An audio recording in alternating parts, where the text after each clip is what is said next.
Svi mi, zbog ega, ponosa, straha od smrti ili čega već, pokušavamo da za života ostavimo nešto iza sebe.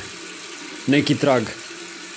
Shvatam to u trenutku kada ustajem sa WC šolje iz razloga jer sam upravo nešto ostavio iza sebe. Govno. Jedno obično ljudsko govno. Ljudi se osjećaju sjajno kada govna ostavi iza sebe. A zar je cilj ostaviti takav trag? Zar nije cilj ostaviti trag kroz reči, kroz pokret, kroz fotografiju, kroz film, kroz ljude?